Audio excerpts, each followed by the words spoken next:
நடந்து வந்த ஐபிஎல் தொடர் என்பது முக்கால்வாசி கட்டத்தை தாண்டி முடிவை எட்டும் தூரத்தில் இருக்கும்போது திடீரென நிறுத்தப்பட்டது. அதற்கு காரணம் இந்தியா பாகிஸ்தானுக்கு இடையே ஏற்பட்ட போர் பதற்றம்தான். இந்த போரை தொடங்கியது என்னவோ பாகிஸ்தான் தான். ஆனால் போர் தொடங்கிய வெறும் 3 நாளிலேயே பாகிஸ்தானை மண்ணை கவ்வ வைத்துள்ளது இந்தியா. ஆமாங்க, இந்த போர் தொடங்கி வெறும் 3 நாட்களுக்குள்ளாகவே பாகிஸ்தான் தானாக முன்வந்து போரை நிறுத்தும்படி மன்றாடி கேட்டுவிட்டது. சீஸ் ஃபயர் என்று சொல்லப்படும் போர் நிறுத்த முடிவை முதலாக பாகிஸ்தான் தான் கையில் எடுத்தது. பாகிஸ்தான் தான் போர் நிறுத்தத்தை பற்றி இந்தியாவிடம் முதலாக நேரடியாக பேசியது. ஆகவே இதை வைத்தே புரிந்து கொள்ளலாம், ஒரு சண்டையின் போது யார் முதலில் சண்டை வேண்டாம் என்று என்னை விட்டுவிடு என்று கேட்கிறார்களோ அவர்கள்தான் தோல்வியடைந்தவர்கள். ஆகவே அதன் அடிப்படையில் இப்போது பாகிஸ்தான் தானாக முன்வந்து சண்டையை நிறுத்தும்படி மன்றாடி கேட்டுள்ளது. அதுவும் அமெரிக்கா, சீனா போன்ற நாடுகளுடன் பேசி அவர்களையும் இந்தியாவுடன் எங்களுக்காக பேச்சுவார்த்தை நடத்துங்கள் என்று ஏவி விட்டிருக்கிறது பாகிஸ்தான். இந்த நிலையில்தான் இந்தியாவும் இப்போது இந்த போர் நிறுத்த முடிவுக்கு ஒப்புக்கொண்டுள்ளது. ஆனாலும் கூட இந்தியாவும் லேசாக இந்த முடிவுக்கு ஒப்புக்கொள்ளவில்லை. பாகிஸ்தானுக்கு மிகப்பெரிய இன்னொரு ஆப்பையும் வைத்திருக்கிறது இந்தியா. அது என்னன்னா, இனிமேல் இந்தியாவில் எந்த ஒரு சிறு பயங்கரவாத தாக்குதலும் சிறு விதமாக நடந்தாலும் கூட கண்டிப்பாக அதை போராக எடுத்துக்கொண்டு நேரடியாக பாகிஸ்தான் மீது போரை தொடுக்கும் என்று இந்தியா முடிவு செய்துவிட்டது.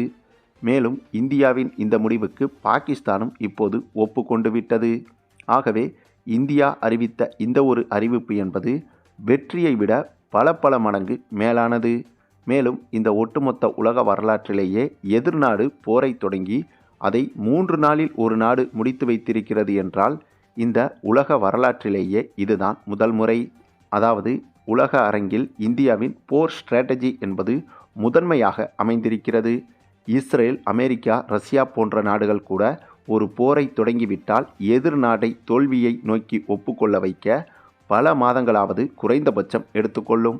ஆனால் வெறும் 3 நாளில் இந்தியா அதை சாதித்து காட்டியுள்ளது. இதற்கு பின்னணியில் இந்தியாவின் போருக்கான புத்திசாலித்தனமான காய் நகர்த்தல்கள்தான். அதுவும் இந்த போரில் வெறும் 8% போர்க்கருவிகளை மட்டுமே தான் இந்தியா இதுவரை பயன்படுத்தியுள்ளது. இந்தியாவின் மிக முக்கியமான கருவிகள் என்று சொல்லப்படும் 92% போர்க்கருவிகள் இன்னும் பயன்படுத்தவே இல்லை. ஆக அதற்குள்ளாகவே பாகிஸ்தான் நாடு காலில் விழுந்துவிட்டது. மேலும் இந்த இந்தியா பாகிஸ்தான் போர் முடிந்துவிட்டதால் இப்போது ஐபிஎல் தொடர் மீண்டும் தொடங்கியிருக்கிறது. ஏனென்றால் ஐபிஎல் தொடரை பாதியில் ரத்து செய்யும் போது 1 வார காலத்திற்கு பிறகு முடிவு செய்யப்படும் என்ற அறிவிப்பில்தான் இடைக்கால ரத்தாக நடந்து வரும் ஐபிஎல் தொடரை ரத்து செய்தது. ஆகவே இப்போது இந்த போர் முடிவுக்கு வந்துவிட்டதால் மீண்டும் ஐபிஎல் தொடங்க இருக்கிறது. மே 13 அல்லது 14ஆம் தேதி ஐபிஎல் போட்டி தொடங்கும் என்ற தகவல் வெளியாகி வருகிறது.